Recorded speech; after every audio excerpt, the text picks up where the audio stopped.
So I was asked to give a talk on long COVID POTS, and a lot of what we know about long COVID POTS, or we think we know, or we approaches we use actually come from POTS more generally. So we'll link in a little bit of what we know with long COVID, but sort of broaden it to a POTS discussion.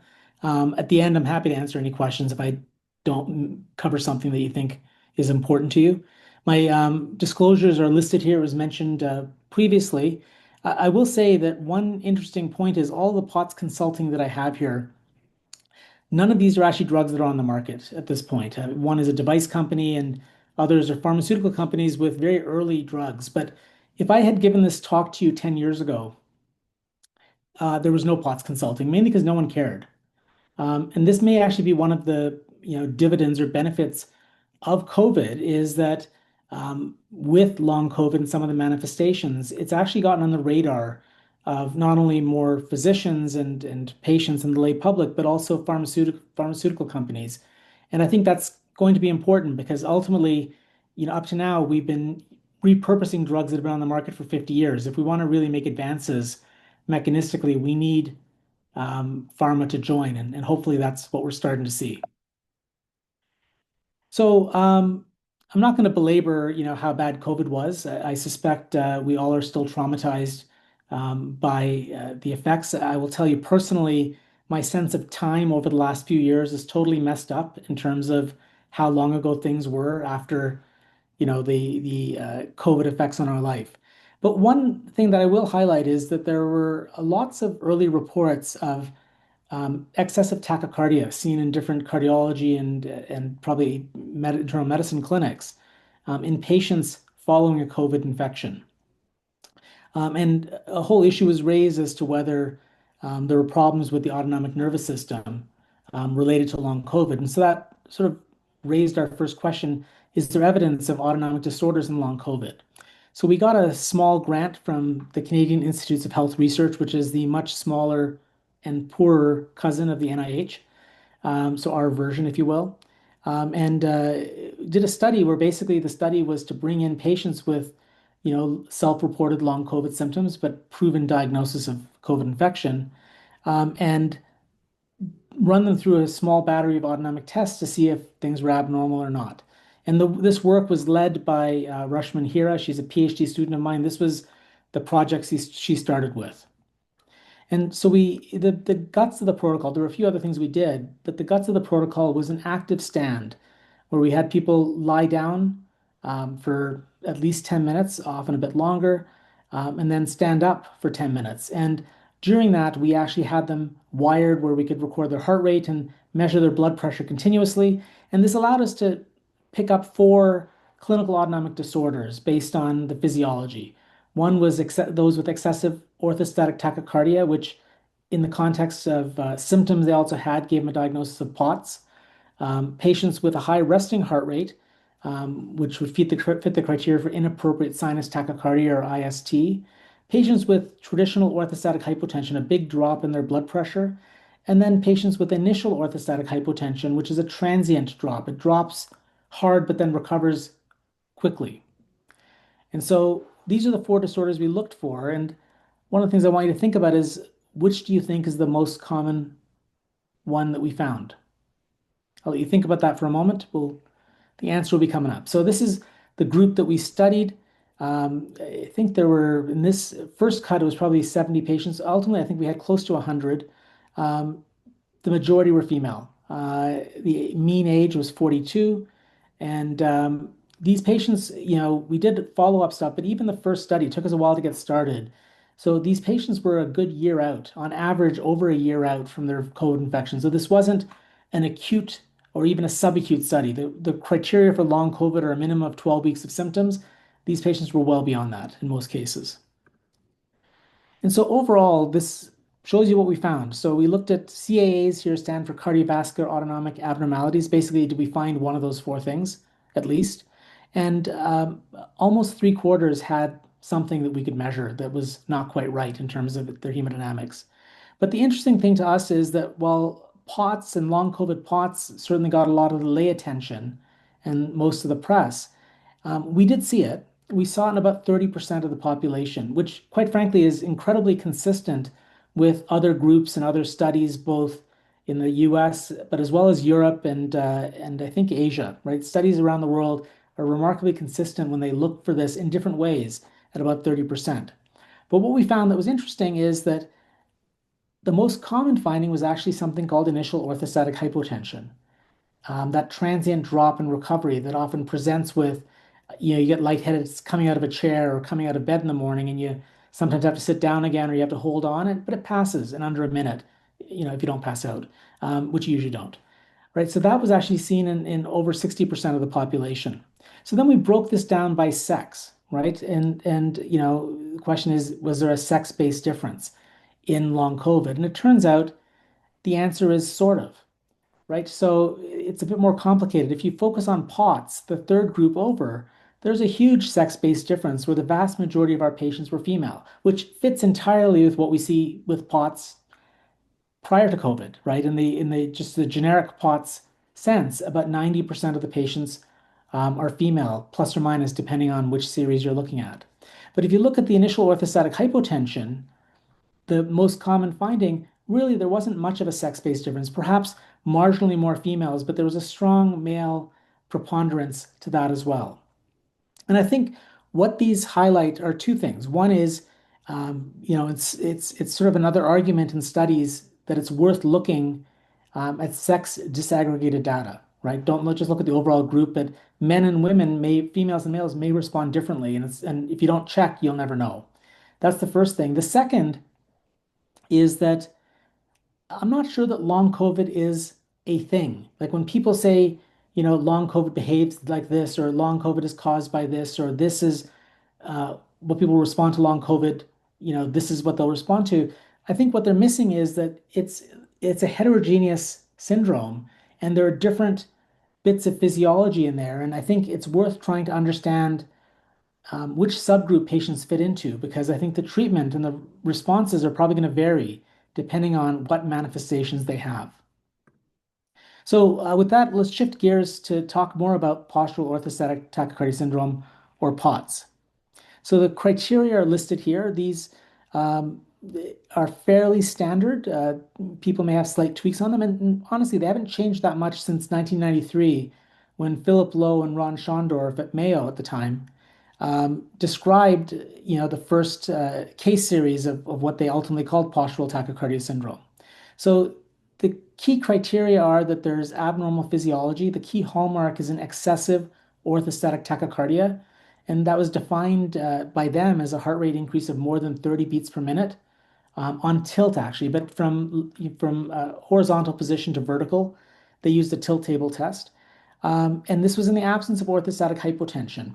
And that's not because if you have orthostatic hypotension, it's not important. It's actually because that was already recognized as important. It was already recognized that orthostatic hypotension existed, and that in some patients with orthostatic hypotension, the normal physiologic response was to raise the heart rate in response. But what they were trying to describe was this group of women predominantly that had the excessive tachycardia without the hypotension. Now, the one thing I'll say about this is that a few years later, what the group realized was that orthostatic tachycardia is physiologic, right? It's not pathologic, it's physiologic. Our heart rates are supposed to climb when we stand up. And that physiology actually varies with age. And in the young, in kids, it goes up a lot. And as we get older, it goes up less, right? And so what they found is a lot of teenagers actually, surpass that criteria and were perfectly healthy. And so based on some further work led by Wolfgang Singer, who was one of Philip Lowe's proteges and now is running the autonomic group at Mayo, they redefined the criteria in kids between the age of 12 and 19 to require an increase of at least 40 beats per minute. Right? Again, and the numbers, all numbers are arbitrary lines in the sand, but it's a reflection of the fact that the physiology is age dependent. But what I've described so far is not POTS. What I've described is POT, right? I've described physiology, not the marijuana kind, the other kind, the postural orthostatic tachycardia, right? So that's not enough for a diagnosis of POTS. That's necessary, but the key to POTS is the S. This is a clinical syndrome, right? So these patients must feel worse upright and better lying down. Not every symptom has to be worse. I mean, they can have some symptoms lying down, but if there's not a strong positional component to their symptoms, that's not POTS, right? There's orthostatic intolerance, right? So you need the symptoms and you need the physiology, the heart rate and blood pressure. Now, we are entering winter, and certainly in Canada, that means everyone's good for at least one bad cold or a flu, in the winter time. And if this happens to you, despite the tropical paradise you're in this winter, and you feel like your inner scientist coming out, then when you're feeling really bad on that first day when you're really sick, measure your orthostatic vitals, measure your heart rate and blood pressure, track the symptoms, and we'll touch on some of the symptoms to track. And the interesting thing is, many of you would meet criteria for POTS, right? Because that's part of the response when we get sick is the autonomic nervous system kicks in and we get tachycardia to help maintain our blood pressure. Our blood pressure usually doesn't fall, but you don't have POTS, right? Because you're going to get better in a few days. The key here is that POTS is a chronic disorder. Just like long COVID required a minimum of 12 weeks, POTS requires at least 3 months. Initially, it was 6 months. It's been decreased. It probably doesn't make a difference. The point is, it's not acute. You can't have acute POTS, right? It's a chronic issue. And then, to make the diagnosis, you have to exclude other obvious causes of excessive tachycardia. A big one these days is drugs, stimulants that raise heart rate have to be removed before you can make the diagnosis. If someone's, excessively volume deplete, they're excessively dehydrated, you want to fix those things before trying to make a diagnosis of POTS. So a few years back, we were putting together a consensus statement for the Canadian Cardiovascular Society on POTS. And what we found as a writing committee was that the whole nomenclature was a problem because people were not getting diagnosed with POTS because some people didn't know about it, but people were getting misdiagnosed with POTS in some cases. There were patients that were diagnosed with POTS that did not have excessive orthostatic tachycardia, which didn't make any sense at first. But I think what was happening is that patients would come in feeling crappy to their doctor, and they didn't quite meet the 30-beat criteria, let's say, but they had orthostatic intolerance symptoms. And, the doctor has two choices then, right? One at that time, one was to say, you have POTS. You have POTS without tachycardia, which doesn't really make sense. Or the other is to say you don't have POTS, which is actually the correct answer. But the problem with the correct answer is what a lot of patients would hear is not that, well, technically your heart rate didn't meet the threshold, so you don't have POTS, but there's nothing wrong with you. You're making it up, right? And a lot of patients, unfortunately, have been dismissed by doctors. And so we wanted to recognize that, there's something wrong with these patients, but it's not POTS. And so we came up with a nomenclature recognizing that POTS requires both a lot of symptoms, orthostatic intolerance, and a lot of tachycardia, orthostatic tachycardia. But for patients that don't quite meet the orthostatic tachycardia, criteria, we came up with a term called postural symptoms without tachycardia. It's been criticized because PISWIT doesn't actually roll off the tongue like POTS does, right? So the acronym is horrible. We're actually trying to test out maybe if POSWAT may be better, postural symptoms without. I'll get your feedback on whether that's a bit better, adding a few vowels in there. But the whole point of this is to recognize that there are patients that are sick. It's not POTS, and we need to understand what that is. The other thing we realized was that when people talked about POTS, some people talked about it as purely a cardiovascular heart rate blood pressure phenomenon, while others were referring to syndromes that patients had where they'd have other things wrong with them, gut issues, allergy issues, joint hypermobility, migraines, things that are commonly found. And it's important to recognize the distinction between that because if I fix the tachycardia, but their main problem is their gut doesn't work and they get really bad allergic responses, then their quality of life still might not get better. So we came up with these plus terms for meeting the POTS criteria, but you have other stuff as well that we call POTS plus or PISWIT plus, if you will. So as a cardiologist, I can break up the common symptoms of POTS into those that I can blame on their heart on the left and those that have trouble blaming on the heart on the right. So the stuff on the left you'd expect in a tachycardia disorder, right? They have palpitation, the sensation of the rapid heartbeat. They have chest discomfort. They have shortness of breath. They have lightheadedness. But almost as common, patients would complain of mental clouding or brain fog, headaches, 90+%, nausea, and a tremulous inner shakiness. And I have trouble figuring out how that's related to the heart. All the symptoms in black are worse upright than lying down, but there are symptoms that are not positional. So Exercise intolerance is almost universal in this group. Fatigue is universal in this group. And the majority have sleep complaints. And we don't ask patients to sleep vertically, right? These are problems even when they're horizontal, right? So lots of symptoms worse upright, but not all. This is a tilt table test of a healthy control subject. When I say healthy controls, almost always I mean Vanderbilt grad students, if it was from long enough ago. On the left and a POTS patient on the right. There are a few things to take from this. One is if you look at the blood pressure traces in the middle, these are continuous blood pressure traces. You could look at the two and say the POTS trace looks different. It looks sort of spiky and all over the place. But it's hard to look at them and say the POTS patients have low blood pressure, right? If anything, the blood pressure is a bit higher during tilt. Sorry, the bottom channel is when the table went up, and you can see it went up and then down in both cases. When the table went up, the POTS patient's blood pressure didn't fall. If anything, it's marginally higher than in the control subject. The next thing to look at is the heart rate in the top left in the healthy control subject. And the heart rate goes up with tilt, right? Remember, orthostatic tachycardia is physiologic. But if you look at the heart rate in the POTS patient, they just do it better, right? I mean, this patient's an overachiever. The heart rate went up a lot. And in fact, this patient didn't make it through the 30-minute tilt protocol. We had to stop a bit early because she told us to. And when she told us to, her heart rate was almost 180 beats a minute just from tilting her up. Now, we tracked symptoms every few minutes during those studies. And if you look at the healthy control subject data in black, you can see that they were basically asymptomatic. The healthy folks, and occasionally someone would get a bit symptomatic, and then they faint and they drop out. And so the group became asymptomatic again. Contrast that with the POTS patients in red, who were symptomatic from the beginning and kept getting more symptomatic throughout the 30-minute tilt. Right? The POTS patients would tell us they're about to faint, and they kept telling me that for 30 minutes. I didn't put the data up here, but the interesting thing is a higher proportion of the POTS patients survived or made it through the full 30-minute tilt protocol than the healthy controls. The healthy controls fainted at a higher rate. So the important lesson here is POTS isn't primarily a fainting disorder. POTS is a feeling faint disorder. They feel lightheaded. They feel like they're going to faint. And a small percentage do, but it's not a high percentage that actually do go out. Okay, so let's shift gears. What to do? So I'm not going to spend a lot of time on the evaluation except to say that I wrote history and physical first year. I should have written history, more history, a little more history, and then a brief physical exam, right? This is really a disorder you need to spend time talking to the patient to understand their journey. It's very hard to do in a 10 or 15-minute visit. I'd say it's impossible, right? Because there's a lot of potentially disparate pieces that you need to put together.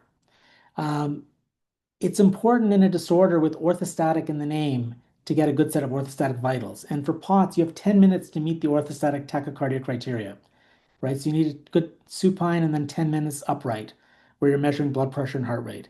And then from the CCS statement, the Canadian Cardiovascular Society statement, there's a bit of basic blood work, make sure they're not anemic, check basic electrolyte panels, make sure they're not hyperthyroid. Cortisol wasn't there. I'd say it's probably not unreasonable. Again, I'm not worried about subtle adrenal insufficiency. I want to make sure the cortisol level is not zero, right? I mean, you feel silly when you miss that, right? And then after that, there are a whole bunch of other tests you may want to do, some fancier tests here, but even other blood tests, but they should be guided by what the patient has, right? If the patient seems like they may have Sjogren's syndrome, you may want to focus on that if they're describing those symptoms. If they develop POTS in pregnancy, you want to make sure the heart is structurally normal. You don't want to miss a peripartum cardiomyopathy and misdiagnosis of POTS, right? But everything flows not as a routine test after the basics, but based on what you find on that initial evaluation. The foundation of therapy is really non-pharmacological treatment, right? And I argue there's either a 3 or 4-legged stool. Actually, pillars are better than stool, I guess. The first part is dietary salt, and I'll say water as well, but salt and water. The second are compression garments, and the third are exercise. And then patients often, not all, but often require medications on top of that. I'd say the majority of my patients require medications as well, and we'll touch on that.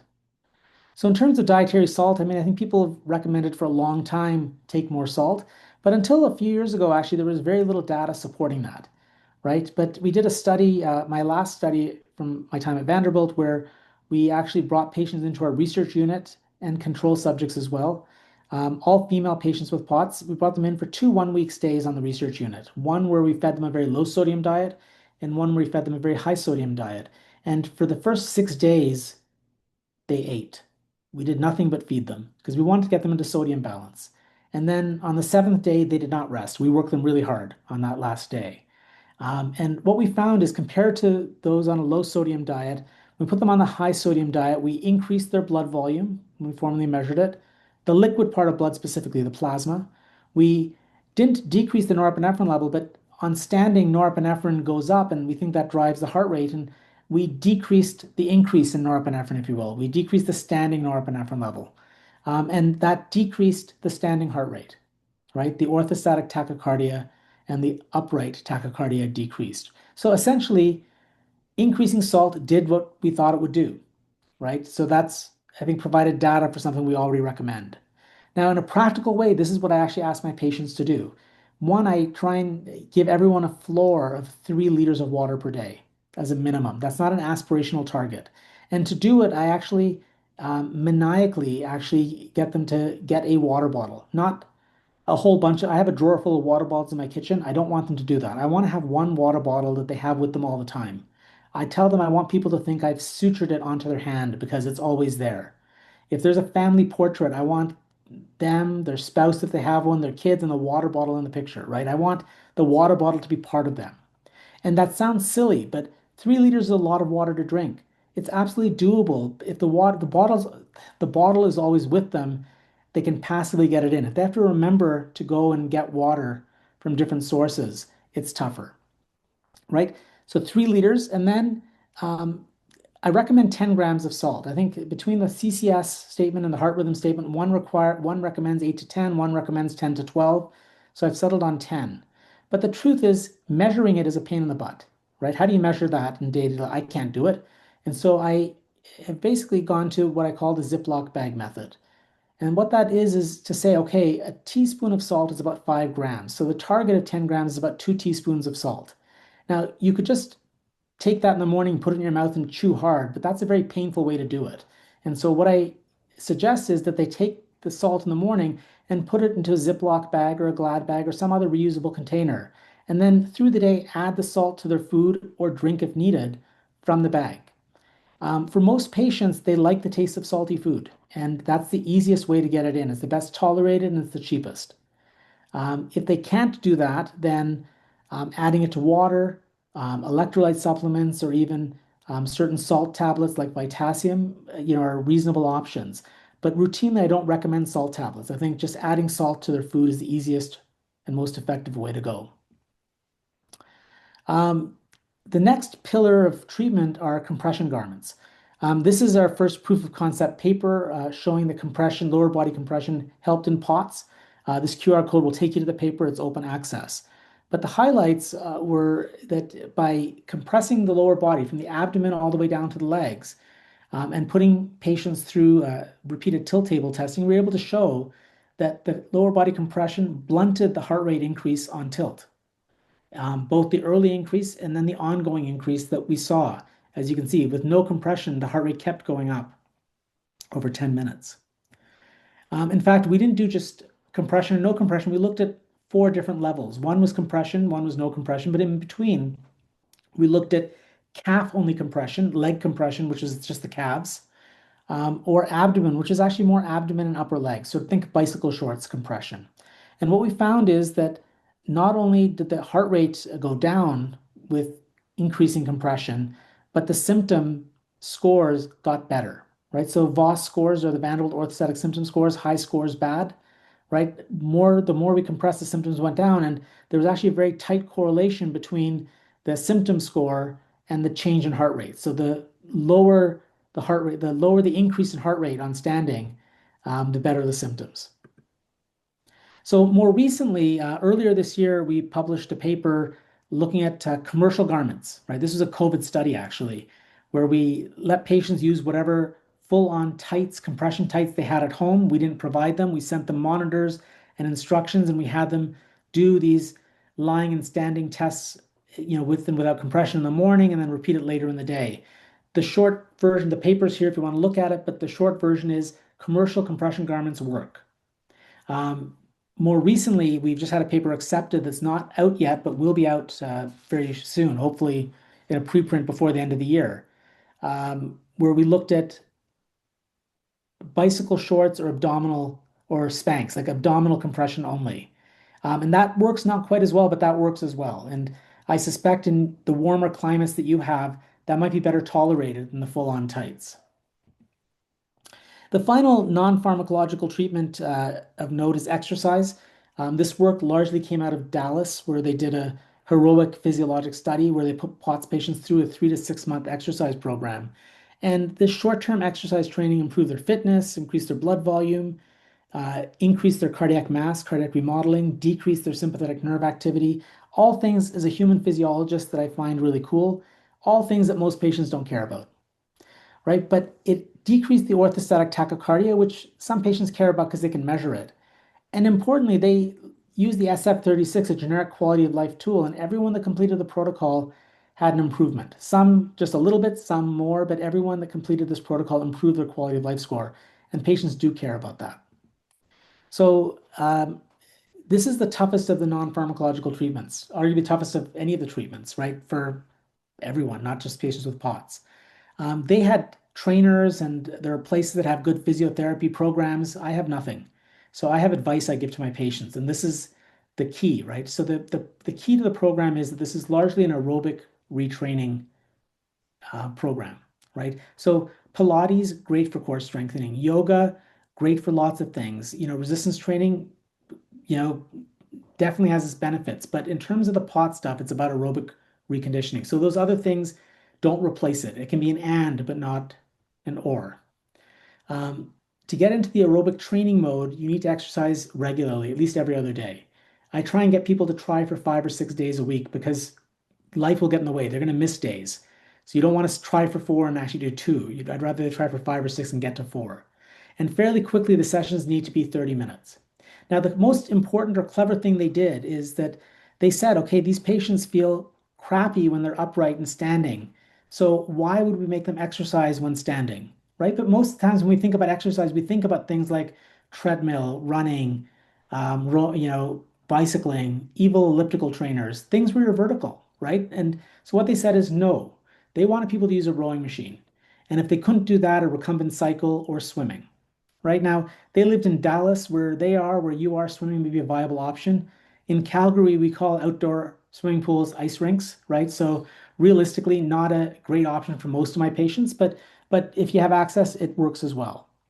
The one caveat to know is what's said here at the bottom, and that is, you need to manage expectations, right? If you told me to do something, I might give it a couple of weeks, and if it didn't work, I'd say it's not working for me.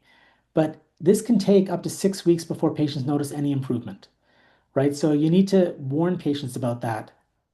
There is light at the end of the tunnel, but it can be a really, really long tunnel. I'm going to finish with a few words about different drugs. This will be very brief. The ones in blue are things that could be helpful. The ones in red are things to avoid. Okay, we'll touch on this. So intravenous saline helps a lot, right? I mean, these patients are hypovolemic. That's why we push the salt and water to expand their blood volume. Intravenous saline acutely fixes that. Here, 1 liter of saline basically eliminated the orthostatic tachycardia, right? From cut it in half to where it's physiologic. The problem is it goes away and it doesn't last, right? So it's reasonable if someone's sort of circling the drain, they're in bad shape, they show up on Emerge, for example, before you decide to admit a patient with POTS, I would give them a couple of liters of saline and see how they do, because you can often improve their physiology and their symptoms acutely. The problem is giving it chronically. And the problem is not a liter of saline or even 2 liters of saline on a daily or several times a weekly basis. The problem is access, right? If you keep putting in a peripheral IV every day, you're going to start losing the ability to do that after a few months, right? We know that from situations in hospitals where we have to do it.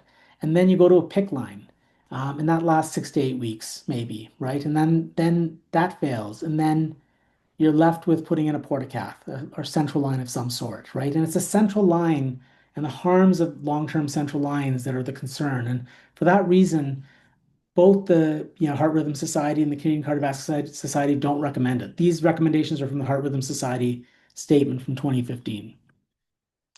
We were looking at other ways of expanding blood volume. So one of the drugs we studied in our little 4-hour drug paradigm, acute drug paradigm when I was at Vanderbilt, was desmopressin or DDAVP. So this is a drug that promotes free water retention by the kidney, right? It gets it to hold on to water. So we give it to little boys that wet their bed at night, right? So how bad can it be, right? We give it to little kids, right? But we don't tell little kids to drink 3 liters of water, right? So we have to be a little bit careful. But it turns out if you actually give a patient DDAVP and 500 milliliters of water, it significantly lowered the heart rate. And so I would typically use this as a special event drug. Patient wants to go to a movie on Thursday night. It's Monday. They don't know how they're going to feel on Thursday. Well, if they take this Thursday afternoon, they usually can plump up their vessels and they'll feel okay. I have colleagues that use it on a daily basis. I've done that with a few patients, and they've actually done pretty well with it. But if you're going to use this, make sure you or your doctor is having the potassium, or not the potassium, the sodium checked periodically, because it can dilute out the sodium and that can be life-threatening.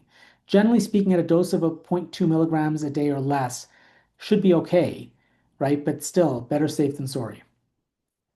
Midodrine is a short-acting drug that squishes. It squishes arteries, it squishes veins, it can raise blood pressure a little, and it can lower the orthostatic tachycardia. Not as much as saline, but there's a tilt data that it works. And especially in patients with lowish blood pressure, that might be a good choice. Beta blockers, I'm a cardiologist, we love beta blocking things, right? If you have lots of tachycardia, beta blockers can lower it. But most patients tell us that it doesn't work, right? They say they're intolerant. So we said, okay, and we tested it anyway. This is the same 4-hour drug paradigm. And you can see that propranolol, low dose propranolol, 20 milligrams, lowered the standing heart rate and lowered the orthostatic tachycardia. And lowered the symptoms. And quite frankly, this was usually the winner. We would test this and other drugs, and propranolol was often the most effective.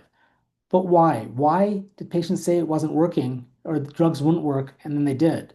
And it was actually our research nurse, Bonnie Black, who said, well, we give low doses. What if maybe it's a dose effect? And when we looked at a full dose of propranolol, which was 80 milligrams, symptoms started to get worse. Symptom improvements were greater at low dose than high dose. So the key to beta blockers is not to give too much. You want to take the edge off the heart rate. You don't want to fix it. More recently, Pam Taub's group in San Diego did a study with ivabradine, which is a funny channel blocker on the market for heart failure. And it lowered the heart rate and improved quality of life in a group of POTS patients as well, right? So another good option to lower the heart rate. In fact, Dr. Chow was saying that Hawaii was participating in an NIH RECOVER study looking at ivabradine in long COVID POTS. So hopefully next year we'll see if it works in that group of patients as well. Acetylcholinesterase inhibitors are interesting drugs. So these are drugs that basically increase every time the nerve fires that are acetylcholine dependent, and the ganglionic autonomic nerves are. Every time the nerve fires and releases acetylcholine, it hangs out for a longer period of time because you're inhibiting the enzyme that would normally break it down. And in fact, it does lower the heart rate in POTS in our 4-hour paradigm. The reality is it's not a very potent drug, but it does help. The one thing to be wary about is this drug can increase gut motility. So if you're prone to constipation, it's a wonder drug. If you're prone to diarrhea and cramping, it's one of the worst drugs you could be on because it'll make that worse. So just be careful, and whether to use it or not may depend on non-tachycardia factors.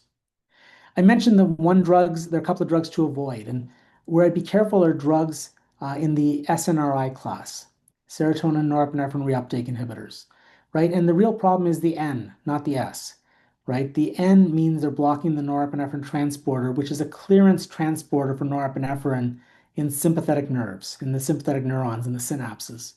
And this is the only drug we tested that actually increased the heart rate on standing and while seated, and increased the orthostatic tachycardia, and overall worsened symptoms. Right now, not everyone got worse. 2/3 got worse, 1/3 didn't, right? So you could argue, well, I can't guarantee you're going to get worse, but we've never seen anything like this with any other drug. So I just be careful about using this drug in patients with POTS.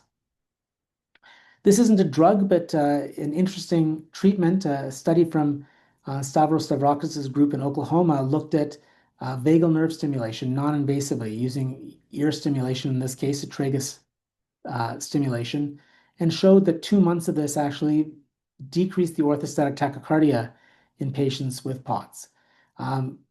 They didn't look at symptoms. We don't have good sense of mechanism, but I know we and others have been interested putting in grants to try and study this in more depth. But this is a promising potential new treatment for POTS, and we'll have to watch this space over a few years to see how it plays out. So the take-home messages are that POTS is a chronic disorder associated with a lot of disability. I didn't get into the disability stuff. I'm happy to talk about that. It's actually a syndrome. It's not one disease, but there are actually multiple ways of getting there, and that's one of the challenges right now. The principles of treatment are exercise, blood volume expansion, heart rate control. And I didn't talk about this, but it's important to recognize that every patient with POTS has a chronic illness. And they need to learn how to manage that, to sort of accept that and move on and control their lives. And there are lots of ways of doing it. Some people use SSRI medications. Some people use those adult coloring books for mindfulness. Some people use religion, right? There's not a right or wrong way to do it. But I think as physicians and caregivers, I think it's important that we acknowledge that it needs to be done. I think a lot of patients have this sense of it's either in my head or in my body, and the truth is it's both, right? I mean, these are all things that interact back and forth, and how they cope with their illness and strategies to cope with it will affect how they do physiologically as well. We have on our autonomic website in Calgary, we have a non-pharmacological treatment guide outlining some of the stuff I talked about. That's a PDF. You can sort of get to the website by scanning the QR code here if you're interested. And with that, I am happy to answer any questions. Thank you so much. I had a couple of questions, which I just posted up in terms, and then well, maybe I should just go and maybe ask. So, a lot of our patients with long COVID often experience many of the symptoms that you discussed earlier in your talk. And so, do you think that the central mechanism is more CNS, a more of this autonomic centers, and it's mainly vagal, and there's been plenty of papers that talk about vagal injury in terms of uh, uh, SARS-CoV infections, and I've studied it with HIV in terms of viral infections influencing vagal control. And then you mentioned about how these vagal stimulators may be somewhat helpful along with exercise. Can you expand on that, or? Yeah, I mean, so the answer to underlying Mm, causes, it's difficult to say, right? There's certainly a lot mm, of interest in the vagus. It's sort of the sexiest part of the autonomic nervous system, where it's caught lots of people's attention, including in sort of the lay public. Um, but to what extent it's vagus damage per se is hard to say, right? mm, A lot of stuff is speculative, but we know that ACE2, for example, which is the mechanism of penetration that SARS-CoV-2 uses, is also linked to the sympathetic nervous system and in various parts of the brain, especially around the ventricles, is very closely linked to the sympathetic nervous system and the renin-angiotensin system. And so it's hard for me to sort of say that one side's important and the other side's not, right? These patients, to varying degrees, are often hyperadrenergic, right? Some very yeah, hyperadrenergic, some not. yeah, Um, the vagus nerve stimulation issue is interesting because there's the primary sort of cardiovascular effects, which is where I sort of live um, most of my day. But it's possible it's greater influence maybe as an anti-inflammatory agent, right? mm, There's obviously infections like SARS-CoV-2, COVID, have huge inflammatory burdens, right? yeah, And that may play a role. And certainly there's a good story about vagal suppression of splenic mediated inflammation, and that may yeah. be part of why it helps. Yeah, we've been talking about neuroinflammation on the series, and but there isn't a good um, therapy for treatment of neuroinflammation, or what the underlying cause of the neuroinflammation is due to. And many of us speculate that it's ongoing SARS-CoV-2 viral replication. Um, Certainly for HIV, we certainly saw a reduction in the number of autonomic symptoms with good antiretroviral therapy. So, uh, Yeah, the multiple uh, mechanisms that can get you tachycardia and mm, such, right? And there's been a lot of interest. I've had interest in issues of autoantibodies as well. mm, But it's been hard to sort of pin down a specific issue. There's a lot of smoke mm. around, hand wavy smoke, but it's hard to sort of say this antibody is causative in POTS. Yeah, we tried to look at our clients and we looked at antibody to ACE inhibitor, and we weren't able to successfully see a signal among our patients with long COVID with CNS issues. Yeah. Um, yeah. um, Melissa, do you have the slide set up? And then while she's having that set up, um, you mentioned that for people with pure POTS, these individuals do not typically have hypertension. Is that correct? So I'd say, on most patients with POTS, I'd say, are normotensive, but probably err on the side closer to hypotensive, right? Oh, It's part of what a guy named Michele Brignoli, an Italian cardiologist that is a sort of a syncope guru, has sort of coined the low blood pressure phenotype. So that's more common. There are certainly some patients that have higher-ish blood pressures, and then there are patients that have episodic high blood pressures, right? yeah. When their symptoms take off, their blood pressure and their heart rate can go up, and that's often a sort of a sign of a hyperadrenergic state.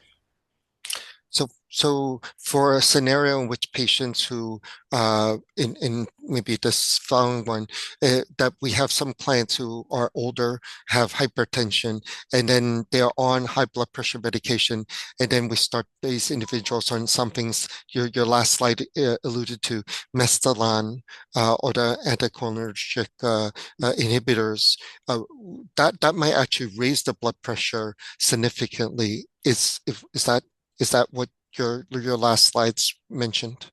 No, Okay. the pyridostigmine or mestinon, Uh, it can restrain heart rate. In theory, it could raise blood pressure. So it's used in patients with orthostatic hypotension, for example, to try and boost their blood pressure. In reality, I don't know, in our POTS patients, I don't know that I really see that. okay. It's not a very strong effect either way. So I wouldn't be afraid of using it because of making the hypertension worse. Okay. Um, so, Melissa, if you could advance the slide. So our case is that there's a 45-year-old female who's a sales manager, history of anxiety, depression, interstitial cystitis, OSA, status post this UPPP, history of gestational diabetes and diverticulosis, former smoker, currently no alcohol use, single, live independently, and then she's had multiple infections, but never hospitalized and never used supplemental oxygen. In regards to her real complaint is persistent fatigue, waxing and waning PEM episodes, and this chronic fatigue with brain fog since her initial COVID infection. And so her symptoms include the brain fog, for memory, impaired multitasking. Again, this lady was a sales manager who did multitasking for a living and now was inhibited from doing such, had severe fatigue, dysautonomia, labile blood pressures. She met the criteria for POTS with the heart rate racing, and I'll talk a little bit more on a subsequent slide. When she sleeps, oftentimes her heart rate would be quite high. She had migraines, steady headaches, tremor, dizziness, and she had this coat hanger pain that was just always persistent right over her shoulders, that we never was able to really get a good control of. We tried, I think, tenazidine or Xanaflex. Initially had some improvements, but then subsequently didn't. And then uh, um, she became quite depressed and anxious, and I think primarily because of things that you mentioned about having this illness that was unrelenting and always with her, and she was unable to get back to where she was before. The next slide. Um, Her blood pressure, as you can see, was was high on the most recent blood pressure reading. We've subsequently has gotten down to the 150s or so. Her MOCA was 24/30, so consists of a mild cognitive impairment. She was a bit frail. Her sleep study did show some improvements, uh, although she continued to have OSA. She had a normal MRI of her brain. Echo showed mild diastolic dysfunction. Uh, she had cortisol levels, which you mentioned was intermittently low. We did send her to endocrine, but on subsequent AM cortisol levels, it was found to be within normal, and patient wasn't, there was no further testing or stim test. She liked to use a wearable device to monitor her heart rate, and so she'll often tell me about elevated nocturnal heart rates. Then there'll be some episodes of reduced heart rate variability, and then she'll also talk about suboptimal recovery scores. And I just mentioned about all the normal tests that she's gotten, often very similar to all our other clients, often with negative tests when you look into it. So I think the only abnormal testing was the leukocytosis, low vitamin D, which we've replaced, and then we've supplemented her with vitamin B12. Next slide. And so medications wise, we did push the salt and fluid intake. We did do, I think, the target of 6 grams a day and 3 liters of fluid. We did, because of her symptoms, we did trifluorinaff, did have her on propranolol. She did use captopril, which is old, but her primary clinician used it as needed to try to control her blood pressure when it was exceedingly high. And then recently we had an addition of droxidopa, which seemed to have helped her quite a bit. We got some assistance from somebody from Miami in terms of autonomic consultation, and who started her on droxidopa. Um, in regards to pulmonary status, continued on Symbicort. We Because of the possible mast cell activations, we had her on antihistamines, tenazidine, as I mentioned to you, and then supplements, and then other as needed uh, um, therapies, including TMS.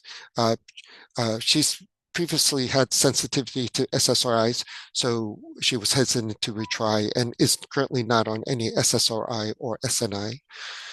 Her questions was what additional therapies can she try to reduce her PM episodes?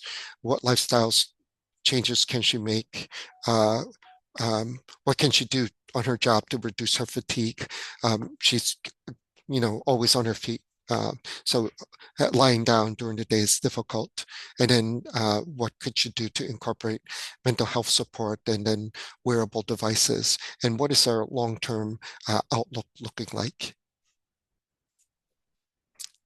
So Dr. Raj, if you could um, tell us what things she could do to uh, help from her current situation. Yeah, so let me start off by saying that there aren't brilliant answers to some of the tougher questions. Like brain fog and fatigue are two symptoms that are ubiquitous, disabling, and poorly treated, right? And that's not because I don't want to, it's because we don't really know how to do it well. In terms of things that she could do, or things to think about, and again, these are theoretic concerns, right? So take it for what it's worth. But tizanidine, of all of the muscle relaxants, actually has a clonidine-like effect. And if you're taking in the middle of the day, that could actually be contributing to relative hypoperfusion, right? So if that could be switched to something like baclofen or something else, that might be worth considering. I don't think most people realize that tizanidine does that, but it's actually a cause of syncope in susceptible individuals. So that's the first thing. The second, is and I may have missed if she's doing this, I missed this, but again, especially when she's going to be vertical, which it sounds like it's her entire job, compression garments make a difference, right?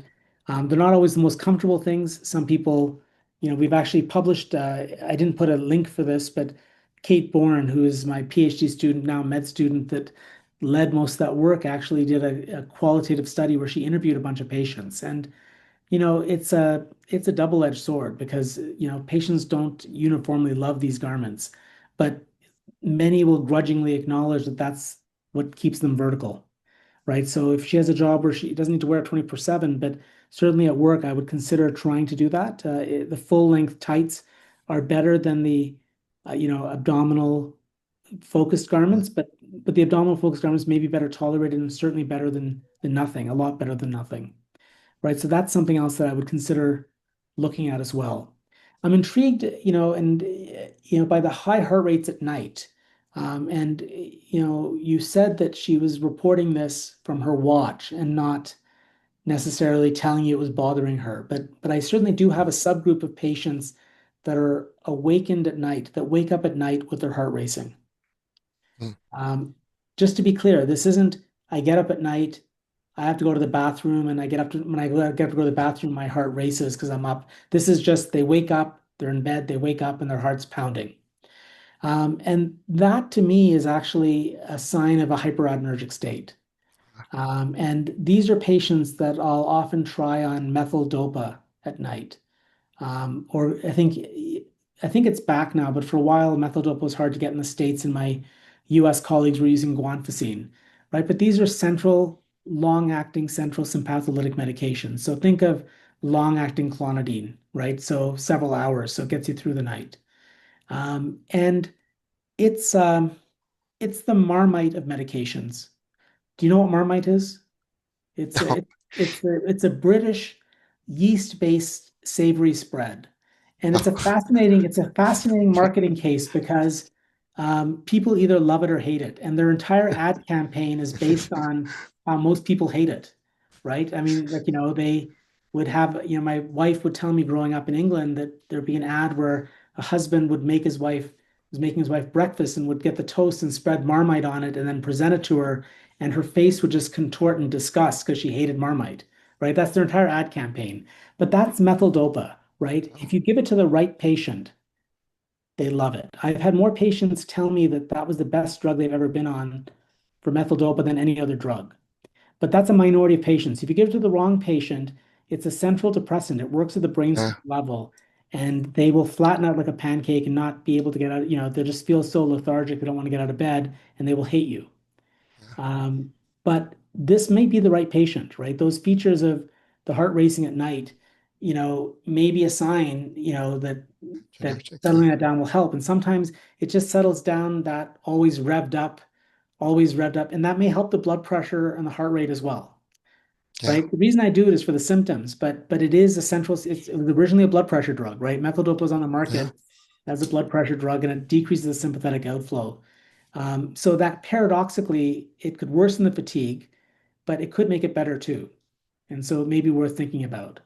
In terms of mental health supports, SSRIs are okay from my point of view. Now, all SSRIs aren't the same, right? Some are more brittle when you come on and off of them than others, right? But it's not going to make the tachycardia worse, not in any appreciable way. And so if that's something that may help with her mental health, it's in the cards. I think it's a fair option. SNRIs, like so Cymbalta, um, Effexor, those drugs, maybe less so. They may be more likely to worsen the tachycardia. In terms of long-term outlook, I mean, I guess I hesitate to answer this, but the truth is I cure no one, right? I mean, when there's a whole question in pediatrics and the pediatric literature whether kids can outgrow their POTS, with some data suggesting they do. I'm not sure if that's true, even in kids. I wonder if they outgrow their pediatricians. But certainly in the adult world where I live, I don't tend to see a lot of patients that have had this for a bit where they just magically get better one day, right? So often it's a matter of managing it. Now, hopefully we can make them feel better, but it just doesn't magically get cured and go away. And so I would say in terms of long-term outlook, the hope is that she can function and function as well as she can, but it's probably something she's going to have to, manage for the rest of her life, not, do something like there's not holy water that she can take and then she can forget about it for the next 30 years. So pushing for pharmacologic approaches, exercise and yeah, It's not a gotcha. non-pharmacologic or Yeah, yeah, pharmacologic, right? I yeah, think at the foundation of non-pharmacologic things to really those things, I didn't explain why perhaps, right? But we think yeah, a lot of what's driving the heart rate physiologically is not enough blood coming back to the heart, right? And part of that's mm, low blood volume. That's where the salt and water come in. We want patients to retain fluid, expand the blood volume. But also when people stand up, fluid shifts from their chest, where their heart is, to below their chest, where their heart isn't, yeah, and then the heart can't pump that blood. So we want it that the whole idea of compression is to get more of that blood back to the heart, right? So a mm, lot of these strategies are on increasing the cardiac venous return, get more blood back to the heart. thank you. Okay, so if nobody else has Uh, any other questions, and I don't see anything in the chat right now, Dr. Raj, thank you so much for being here. And he gave us a lot of great information and resources. So just a reminder, the slides and the recording are on our Echo website, so you can always refer back to those. And our next session is on December 23rd, and we'll be talking about long COVID, the Kaiser experience. So you're welcome to join us. Thank you so much.